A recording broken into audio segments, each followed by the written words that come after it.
Hello and welcome to my lecture pilot study on perspiration odor with students as test persons. I would like to welcome you as participants of the ITCCE 2020 at Trakia University in Stara, Zagora, Bulgaria. And I would also like to thank our colleagues from Bulgaria for the invitation. And I do this not only for myself, but also for my dear colleagues, Dr. Aburus, Mrs. Berner Dannmann, and Dr. Hammer. We did this study together with students of my university, and I come from the University of Education in Freiburg. And Dr. Aburus is a researcher who works in the research department at Lenzing AG in Austria. And Mrs. Berner Dannmann and Dr. Hammer are researchers at the Hohenstein Institute. So how do these three institutions come together? Well, we know each other for a longer time as there is a teaching profession and a teaching cooperation between the University of Education and the Hohenstein Institute.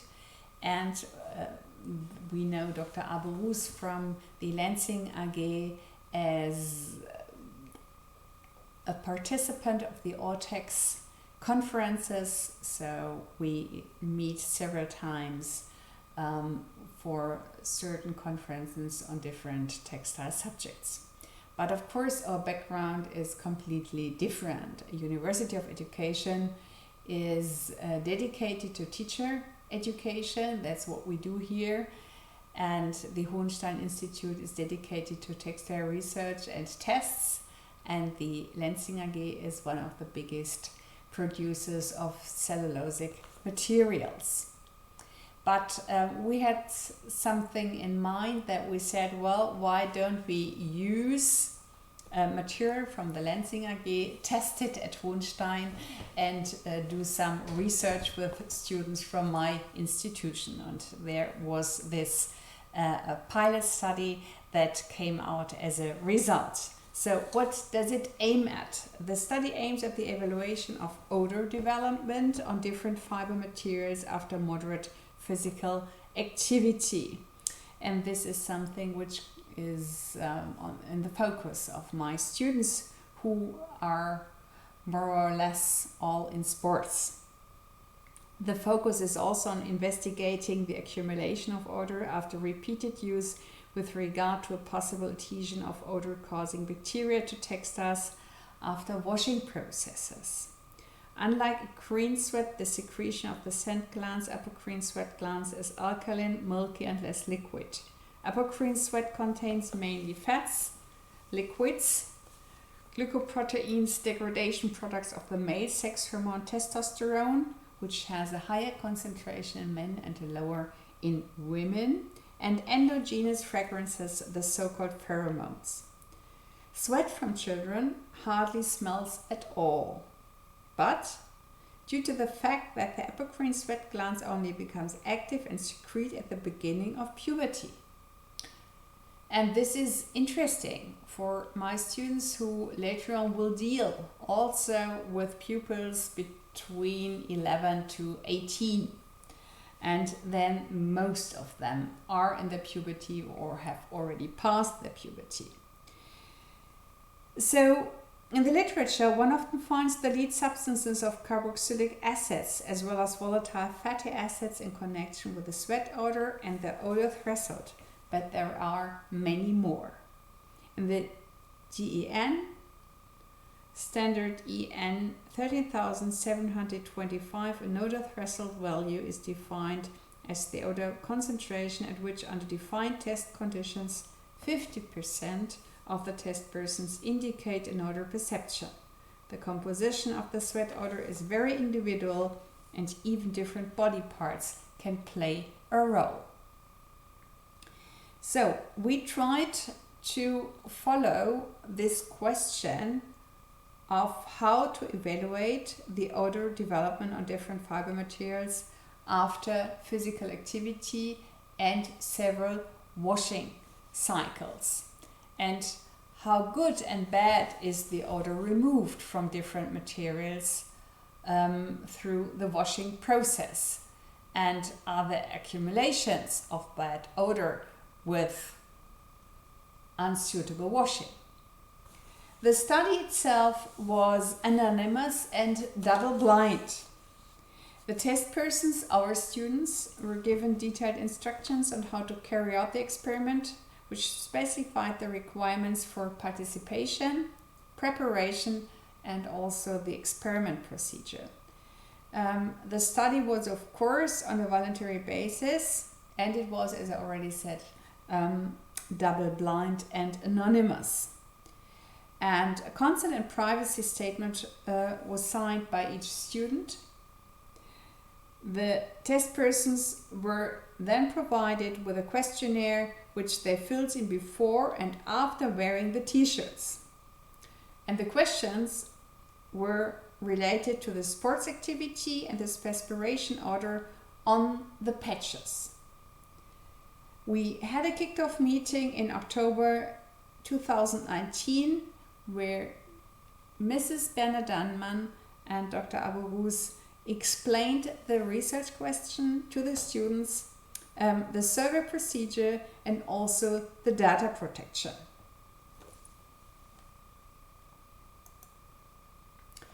So I would like to say a little bit more about the choice of the material, as we tested lyocell and polyester and lyocell polyester blend. Polyester, as you all know, is a non-absorbing fiber, whereas lyocell absorbs water. The moisture management of lyocell also leads to strongly retarded bacterial growth.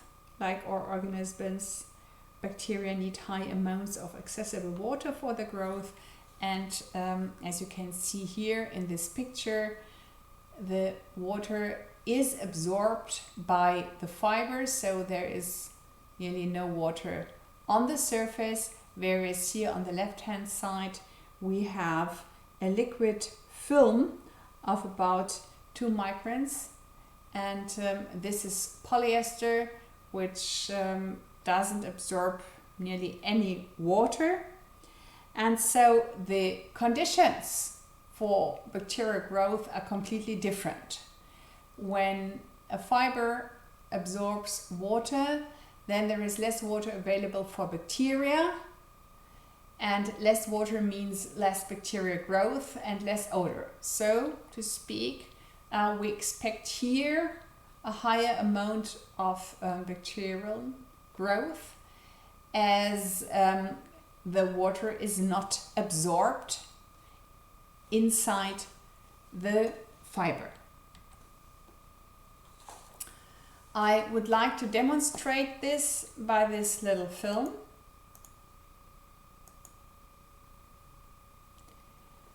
Which compares the lyocell fiber and the water absorption on the fiber surface by polyester. And I think after a very short time you can see big differences here, where we have lots of water droplets, whereas here with lyocell there are very, very few water droplets that also diminish.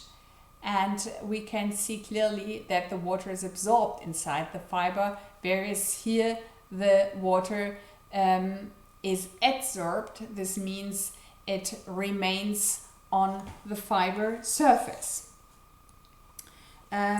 This was demonstrated on an electron micrograph where you can see these 2 fibers in the sample chamber of an atmospheric scanning electron microscope, and the climate was a water-saturated atmosphere, and therein the 2 fibers were given, and then you could see the development of water absorbing versus water adsorbing on the surface concerning these 2 different fibers. So what to say about lyocell is that it is a hygroscopic, water-absorbing and breathable fiber, and that the water is completely absorbed into the fiber structure.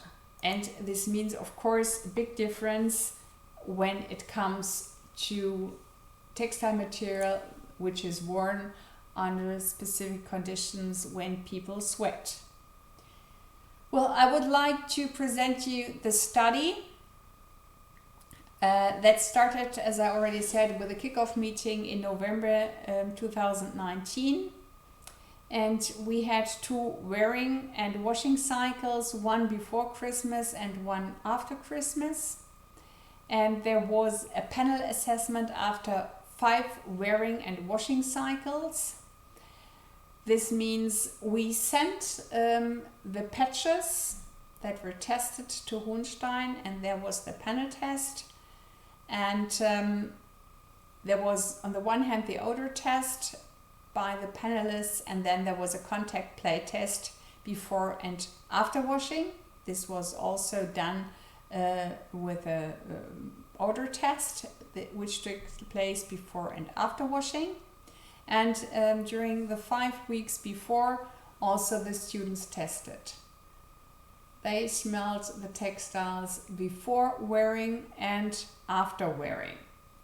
And we washed the textiles here at the University of Freiburg in a normal household washing machine under determined conditions that were exactly given by the Institute Hohenstein. After Christmas, we didn't have that very much time left because also the winter term ended. So we had another 3 weeks, 3 cycles of wearing and washing. And at the end of January, we went together to Hohenstein in an excursion, and we brought with us the patches. So after we had left, they tested them.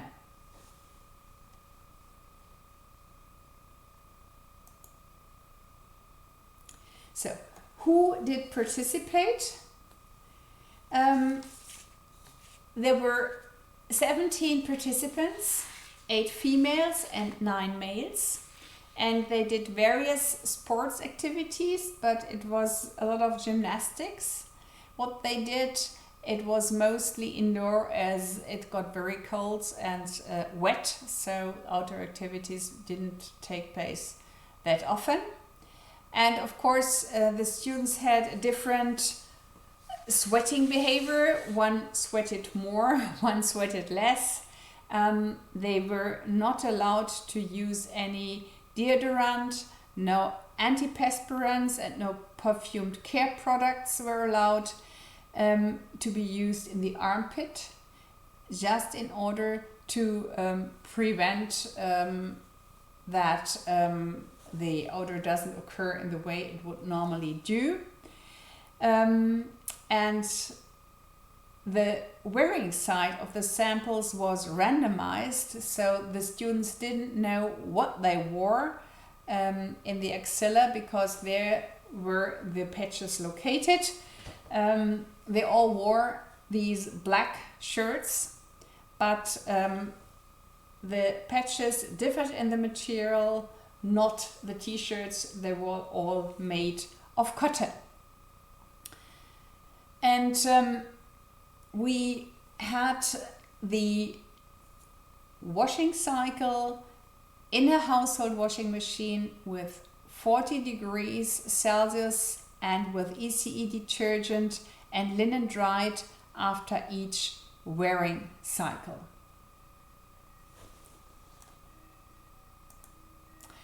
The different sports activities you can see here, you can see it's a mixture of males and females, and they have different activities in preparing their teaching lessons in sports when they become teachers. So we could call this moderate sports activities, what they do there.